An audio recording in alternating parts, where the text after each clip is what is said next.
Spend a day in Moab, Utah with us off-roading some of the area's most scenic trails, including Gemini Bridges, Bull Canyon, and Long Canyon. We started the day with a little side-by-side maintenance at our camp in Klondike Bluffs, then hit the road, taking Highway 191 to Cotter Mine Road. After looping back to 191, we headed to the Gemini Bridges trail entrance.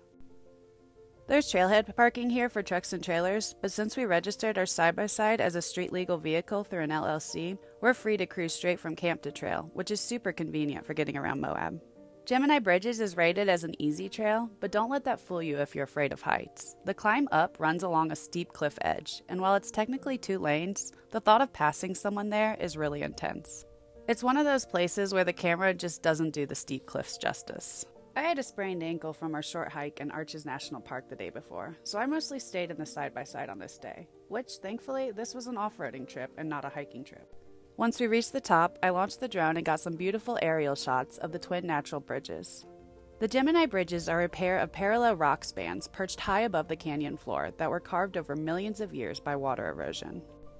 These types of bridges form when surface cracks get worn down by flowing water, eventually hollowing out entire spans of stone. The drive through Gemini Bridges was absolutely beautiful.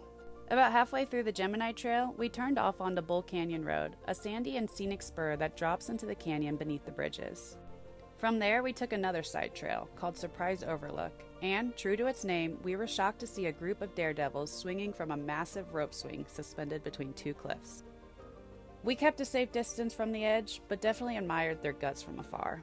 I sent the drone up for some shots of the cliffside and canyon. This overlook really shows off the scale and depth of Moab's terrain, as you can see the layers of sandstone carved by millions of years of water and wind. After taking it all in, we headed back down Bull Canyon and reconnected with Gemini Bridges. The rest of the trail followed the canyon rim, offering wide open views and smoother terrain. As you near the end, it transitions into a fast-packed dirt road before meeting up with Highway 313, where we continued on to Long Canyon Trail, ready for a whole new perspective, this time from the canyon floor. This trail winds down into the very canyon we had just driven above.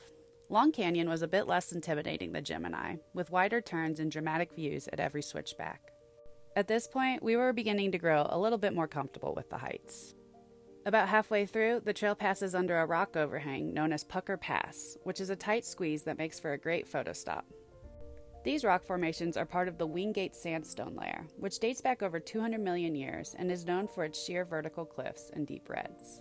After we passed through Pucker Pass, the trail kept winding through the canyon with some really fun twists and turns. The rock walls started to get taller around us, and it felt like we were driving through a giant hallway of sandstone. I sent the drone up, and it was cool to see how narrow the trail looks from above compared to how it feels inside the canyon. The trail had a few tight spots and rock shelves to climb over, but nothing too technical.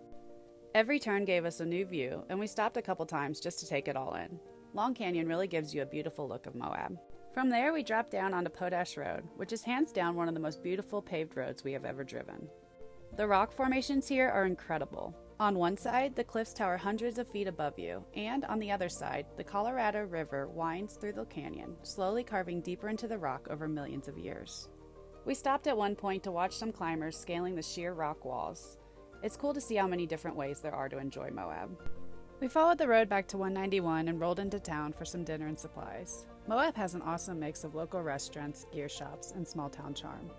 On our way back to camp, we got caught in a wild desert storm. The wind was howling so fiercely, it felt like it could lift the side-by-side off the road. We stopped for gas and then ducked onto a trail to escape the brunt of the wind. Eventually, we made it back to our RVs at Klondike Bluffs. It was another unforgettable day in Moab, and we can't wait to see where the next day takes us.